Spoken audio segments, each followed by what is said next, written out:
morning po mga ka-idol, at kamusta po kayong lahat? Sana po nasa mabuti po kayong kalagayan. Bali ngayon po araw na to, samahan niyo po ulit kami sa pagpapatuloy ng mga gawain dito sa shop. Tara po, samahan niyo po kami. Bali ayan na po, piniprame na po ni Boss Rap yung kasamahan po nito. Para mayari at maikabit na namin. Ito po yung highway, tabi doon na po highway. Ito po yung bayan Tapos ere po ito pong pinto. Nakakabit na rin po yan. Kaya nalinis, nakakabit na po namin yan. Ito isa. Babaping na yan. Ere po isa na ito. Okay na po yan. Tatabi na po natin yan sa gilid para hindi na madumihan.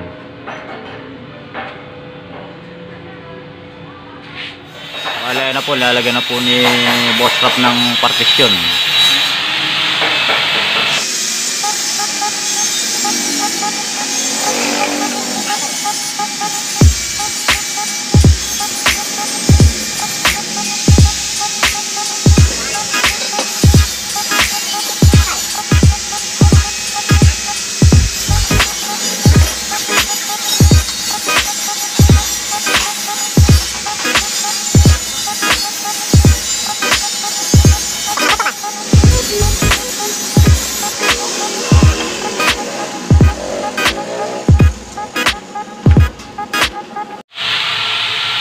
Diba Boss Rap ang sikreto dyan para matibay ang gawa niya? Ito ba? Oo. Madali lang to mga ka-idol. Oh. Ano? Basta i-full well to.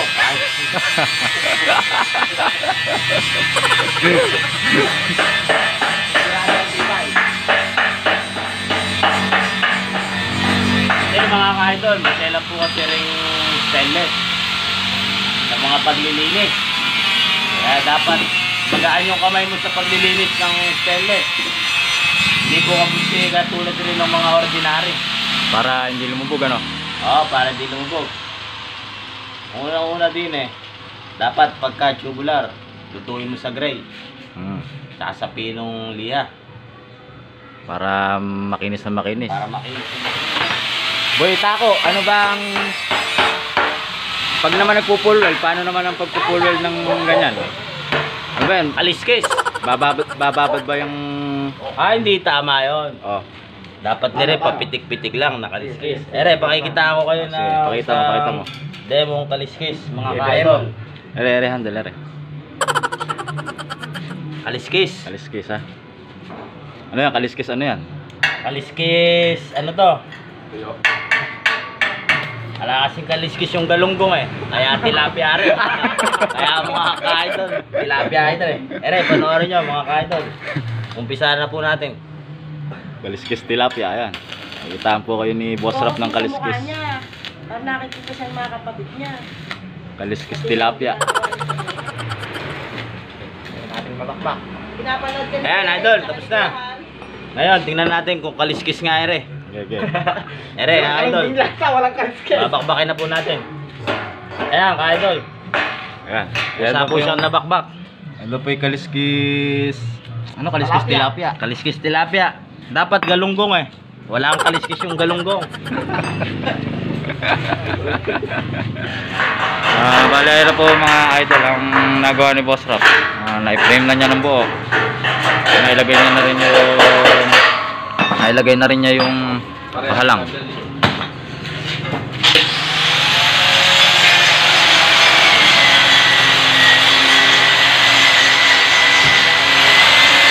Pinupulwel na po niya yan. Ay sinasabi niyang kaliskis tilapia. Tapos ayun yung dalawa binabaping na. Ayun yung dalawa, babaping na sila. Bali ang pagitan po pala nung butas na rin 9 cm. 9 cm po yung pagitan. 6 po yung pumasok na pahalang. medyo masikip na po rito sa pwesto namin. Bala ko po sana bubungan tong gawin na ito para masimentohan tong lugar na yan, para lumang-luwang kami dito. Maluwang pa po yung gawin na yan, kaya bala ko pong simentohan, saka lagyan natin ng bubong para lumuwang po yung gawaan. Medyo masikip na po rin, babangga-banggaan na kami. Pag nagkapera, sisimentohan namin yan, tsaka lalagyan namin ng process namin ako na pinupull weld na po ni Idol Roger Aguilar. Bali nga po pala si Rap tsaka si Abet, dati ko na po silang nakakatulong dito sa shop. Medyo wala po kasing trabaho ng mga nakakaraang buwan, kaya nagpahinga muna sila. Ngayon bumalik sila, marami nang gawa, kaya pinabalik ko muna sila. Hindi ko kaya mag-isa, pagka ako lang mag-isa hindi ko kaya yariin, kaya pinabalik ko muna sila. Masipag po yung dalawa na yan, kahit ano po yung utos nyo dyan, susundin yan.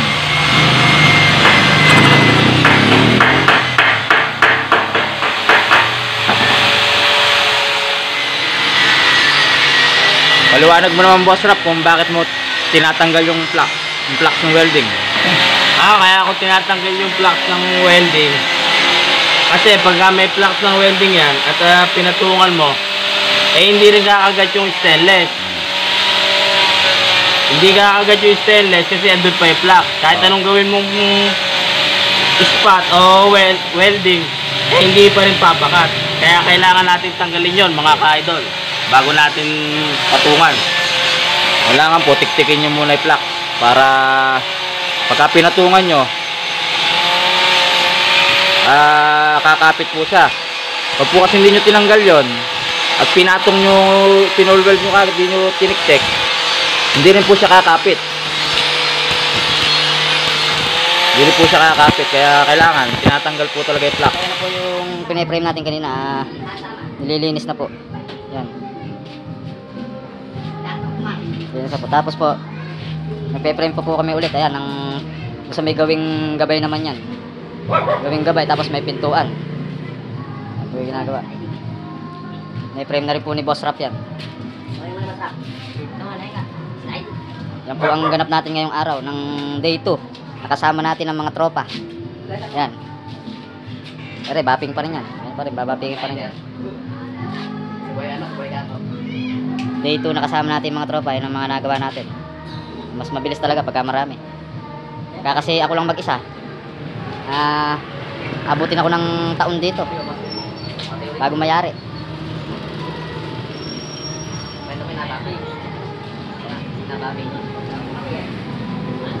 Sa hirap po yung binabaping na.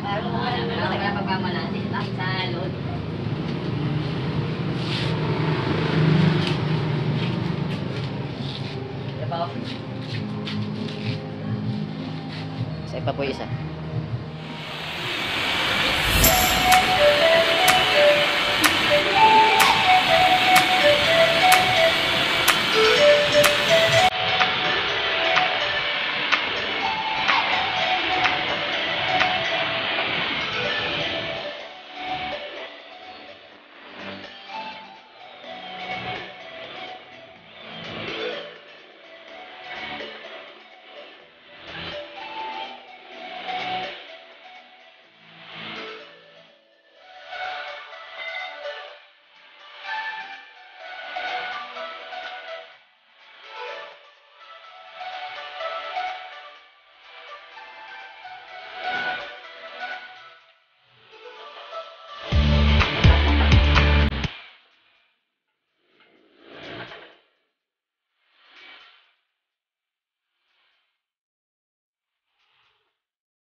Bale, na po yung isang maliit na ina-assemble namin kanina, yung sa gawing may gabay.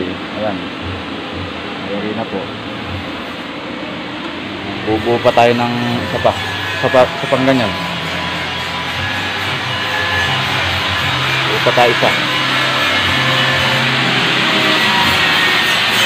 Ayan, putol-putol na siya.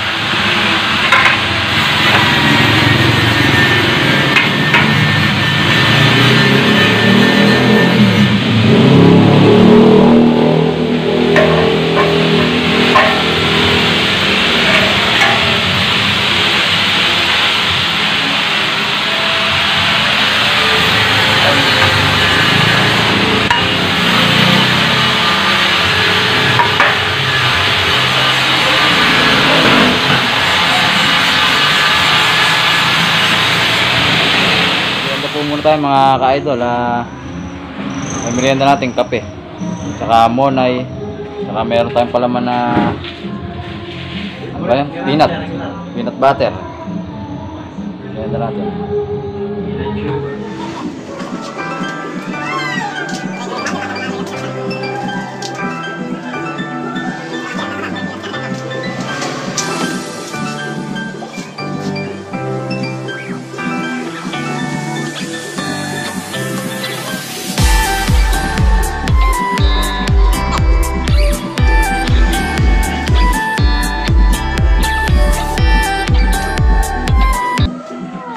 Bali, ligpitan na po tayo mga idol. Ayan po nagawa natin ngayong araw na to.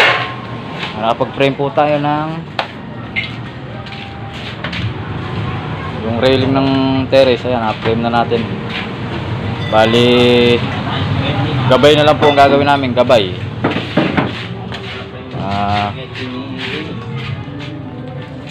Merienda po ulit tayo. Ayan, may nagbigay po ng merienda sa amin. Spaghetti, saka pansit, puto. Favorite po ni Boss Rap yan. Ayan.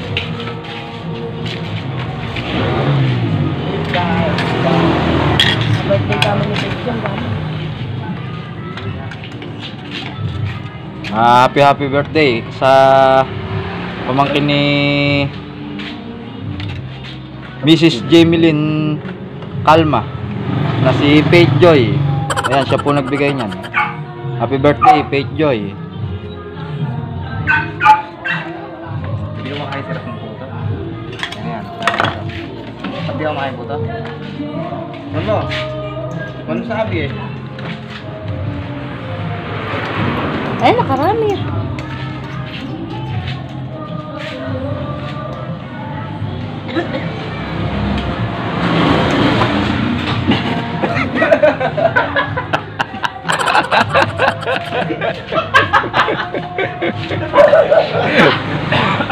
Ano ginagawa mo? Ay! Parang parang batang maliit. Bali, hanggang dito na lang po tayo mga idol, at maraming salamat po sa panonood. Sana po mag-enjoy kayo. Sana po magustuhan nyo po yung ginawa namin video sa pagpapatuloy ng mga gawain dito sa shop. Nakasama yung mga tropa natin. Maraming salamat po ulit, at God bless po sa inyong lahat. Hanggang dito na lang po tayo.